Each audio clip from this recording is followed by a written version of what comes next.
Bienvenido todo el mundo a mi primer vídeo de YouTube de Bacanerías Locas y os vengo a explicar mi proceso de construcción del cohete Helios 2. Este proyecto ha consistido en varias partes. Quiero empezar por el desarrollo de la placa del cohete.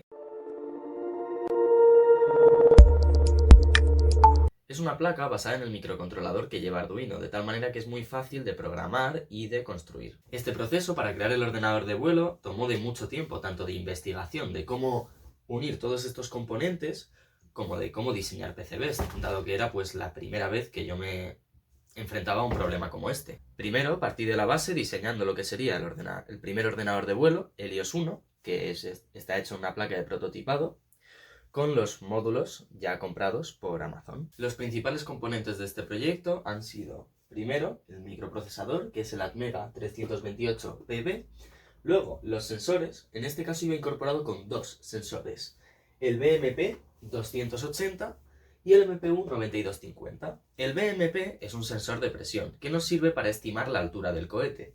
El MPU 9250 es un acelerómetro, giroscopio y magnetómetro que nos sirve para saber su posición en el espacio con el acelerómetro y su orientación con el giroscopio y el magnetómetro. En este proyecto no he utilizado varias cosas de la placa, como los MOSFETs de fusible, ciertos pines de ampliación, también una memoria flash que le añadí que no le hemos dado uso. Ahora quiero hablar del código del cohete. Lo primero que tenemos que entender, que tenemos que diferenciar en el vuelo de un cohete, siendo el primero de ellos el despegue del cohete. Es importante saber jugar con los sensores para detectar cada una de estas. El despegue, en mi caso, yo lo detecto pues con un acelerón inicial. Con ese acelerón inicial nosotros podemos determinar que el motor se ha encendido y el cohete está ascendiendo. Cuando de repente estamos en ingravidez, es decir, dejamos de tener fuerza del motor, que significa que se ha apagado, detectamos el burn off, es decir, se apaga el motor, estamos ascendiendo, pero sin aumentar nuestra velocidad. De hecho, descendiendo nuestra velocidad. Esta sería la siguiente etapa del vuelo. La siguiente sería la caída. Con el uso de unas matemáticas complejas que explicaré más adelante, nosotros podemos detectar la velocidad vertical. Cuando ésta sea negativa, podemos decir, vale, si la velocidad vertical respecto al suelo es negativa, significa que el cohete está bajando. Y lo detectamos. ¿Por qué es importante? Porque justo en este punto es cuando nosotros queremos abrir el paracaídas, ni antes ni después. Y ya por último es detectar el suelo. Esto lo podemos detectar mediante la altura del cohete. Si nosotros detectamos que es similar a la altura inicial, imaginémonos que la altura inicial 0 metros, ¿ok? Despega el cohete, vuelve a bajar y cuando está con una altura de 3 metros podemos concluir que ya ha aterrizado o está casi a punto de aterrizar.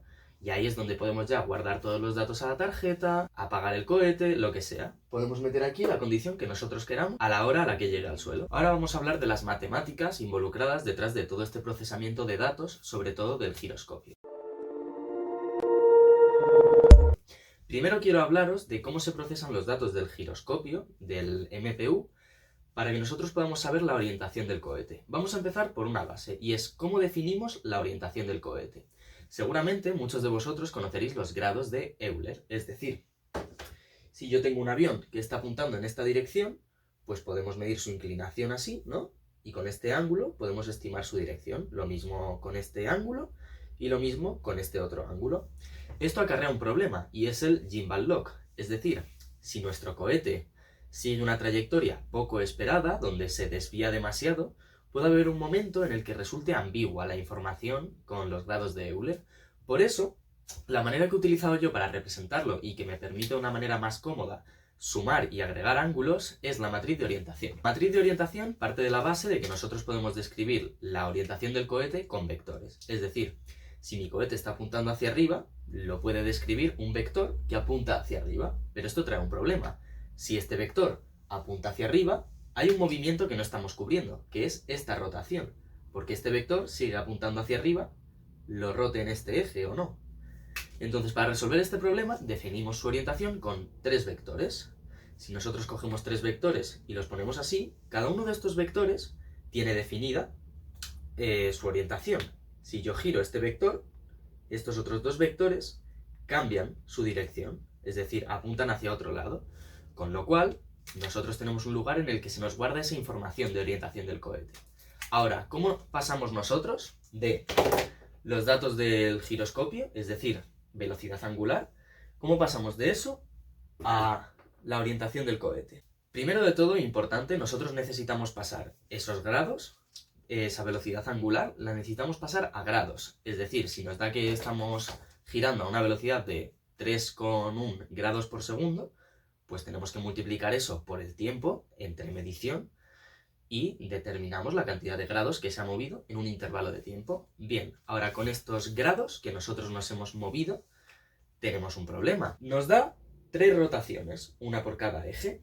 Estas rotaciones, ¿vale? Si yo quiero, tengo aquí mi matriz de orientación, ¿vale? Cada columna describe un vector y yo la tengo que multiplicar por una matriz de rotación. La matriz de rotación es bastante compleja, aparecerá ahora en pantalla, y si nosotros multiplicamos la matriz de orientación por esta matriz de rotación, nosotros obtendremos, en torno a un eje especificado y una rotación en torno a este eje especificada, obtendremos la transformación de esa matriz de orientación inicial a una final. Ahora, nosotros tenemos 3 rotaciones, una por cada eje. Podríamos pensar que, bueno, tenemos 3 matrices de rotación, multiplicamos primero por una, luego por otra y luego por otra. Esto acarrea varios problemas. Primero, es erróneo, porque no es lo mismo girar primero en este eje y luego en este, que girar primero en este eje y luego en este. Acabamos mirando una dirección diferente. Y luego, que es mucho tiempo de procesado, es decir, tener que multiplicar varias veces unas matrices, consume muchos recursos en el código. Entonces, ¿cómo se hace esto? Lo que estamos midiendo con la velocidad angular es una fuerza, realmente. Deriva no de la fuerza centrípeta, pero lo podemos equiparar con eso. Entonces, si yo tengo que en un eje, ¿vale?, de rotación me marca 2,3 radianes por segundo, en otro me marca 1 radian por segundo y en otro 3 radianes por segundo, estos 3 puntos forman un vector, el cual yo puedo calcular, ¿vale?, y puedo sacar, pues, la dirección de este vector. Con esto ya tengo el eje de rotación real. Es decir, un objeto no puede rotar en 3 ejes a la vez. Rota en torno a uno, que es este de aquí, el que acabamos de sacar. Ahora, ¿cuánto rota? Pues fácil, con esta fórmula, la raíz cuadrada de la rotación de 1 al cuadrado más la rotación del eje Y al cuadrado más la rotación del eje Z al cuadrado, con esto obtenemos la rotación real. Esto deriva de Pitágoras, por si alguien tiene curiosidad de dónde viene. Ahora es con todo esto que nosotros acabamos de sacar, ya tengo un eje de rotación real y una cantidad de rotación real, es decir, no descompuesto en otros ejes, con lo cual sustituyo los valores de la matriz de orientación por los que yo le quiera dar, es decir, por las coordenadas del vector y la cantidad de rotación, importante que el vector sea unitario, y lo multiplico. Al multiplicarlo me va a dar aquí pues unos números diferentes. En vez de ser 1, 1, 1, pues lo mismo me va a dar unos números un poco cambiados. Aquí 98, aquí 97, depende de cuánto lo hayamos rotado. Estos nuevos números que me va a dar, cada columna nueva va a definir la nueva dirección del vector, de los 3 vectores que definían la orientación del cohete. Y ahora, parte crucial del proyecto, ¿cómo hacemos que nuestro cohete vuele? El motor del cohete, en este caso, lo he hecho yo. El motor se ha fabricado con un tubo de fibra de carbono, un tubo de cartón por dentro como aislante térmico para proteger el tubo de fibra de carbono, que es lo que le da rigidez estructural, y como tapas, cerámica.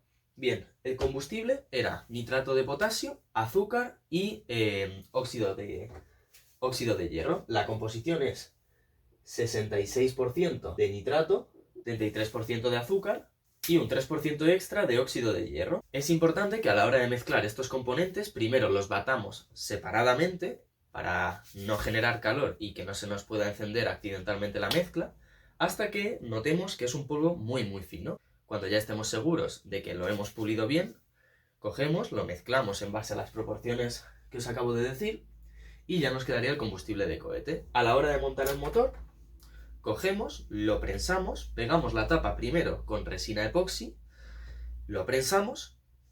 Una vez prensado, nosotros ponemos la tobera, ¿vale?, con un agujero de 0,6 milímetros y la pegamos con resina epoxi. Importante dejarla curar bien para que no produzca fallos. Entonces, el otro día fue el lanzamiento de mi cohete, así que os estaréis preguntando, ¿qué tal fue? Pues vamos a verlo. 3, 2, 1...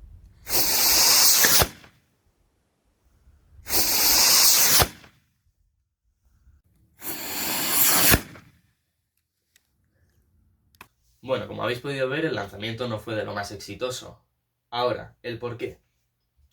La razón principal, y lo único que pudo fallar, fue el motor del cohete. En el vídeo se aprecia una explosión del cohete. ¿Por qué? Porque la tapa del motor salió volando. Es raro porque hice pruebas en las que probaba este motor y la tapa no salía volando, pero bueno, supongo que era el día de mala suerte. Esas son las conclusiones del vuelo. Luego, otra cosa, analizando los fotogramas del vídeo, para extraer un poco de información, pude analizar que la aceleración del cohete fue de unos 14 metros por segundo al cuadrado en el lanzamiento, al principio del vuelo, lo cual es bueno, significa que el motor tenía fuerza suficiente a priori para lanzar el cohete, pero ya hemos visto que no aguantó la integridad estructural de esa presión que hay dentro y terminó explotando. Ahora, otra cosa importante, los datos del vuelo se guardan en una cosa que es la tarjeta SD. Una tarjeta SD como la que conectamos al ordenador, pues se guardan en esa tarjeta. Y diréis, bueno, pues ¿dónde están los datos? Vamos a corroborar que esa aceleración sea correcta. Pues pasó una cosa graciosa en el lanzamiento del cohete. Explotó y la electrónica, pues no os creáis que resultó muy dañada, de hecho está bastante bien. Lo que pasa es que, a ver si encontráis lo que falta. Os voy a dar unos segundos para que lo podáis apreciar. Hay como un socavón grande en la placa, ¿no? Para el más avispado que ya lo haya podido ver, falta la tarjeta, bueno, el slot de la tarjeta microSD. ¿Qué pasó? Que en la explosión, de todas las cosas que podrían haber explotado, bueno, haberse desenganchado y aún así haber podido recuperar los datos, pues se podría haber desenganchado, yo que sé, hasta el microprocesador y hubiera podido recuperar los datos. ¿Cuál es el problema? Que se desenganchó la tarjeta, por alguna razón, el slot de la tarjeta salió volando y cayó a mis pies, irónicamente. Así que no hemos podido recuperar los datos del vuelo. Sé que están escritos, pero no se guardaron bien, con lo cual no sé cómo recuperarlos. Así que, oye, si alguien sabe cómo se hacen estas cosas, que me lo ponga en los comentarios. Por último, quería advertir de fallos del diseño del cohete. Evidentemente, el motor, creo que todos os habéis dado cuenta. La cápsula de lanzamiento del paracaídas, pues bueno, puede no funcionar en el 100% de los casos. Eso para mí era un objetivo secundario del vuelo. Y en cuanto al ordenador de vuelo, casi todas las piezas funcionan bien, menos los amplificadores de señal de los servos, que hice unos apaños, los fusibles de... bueno, los MOSFETs para encender las cargas, y si mal no recuerdo, el barómetro que tenía aquí integrado tuve que sustituirlo por otro porque tampoco funcionaba. Aparte de eso, el ordenador de vuelo está bastante bien y si queréis lo podéis replicar. Tenéis todos los archivos y todos los diseños en el Discord de abajo en la descripción. Y bueno, con esto quiero concluir el vídeo del primer vuelo... bueno, de hecho es el tercer vuelo de cohete experimental que hago. Y quería concluirlo dando las gracias sobre todo a todas las personas que me han ayudado en este proyecto, que si las podéis ver están por aquí. Está un poco deteriorado el papel por obvias razones de la explosión, pero bueno... Suscríbete y dale a like si no te quieres perder ninguno de mis futuros vídeos y aviso en antelación que se vienen más proyectos de cohete. De hecho, ya estoy empezando a trabajar en la tercera versión de Helios, el ordenador de vuelo de mi cohete.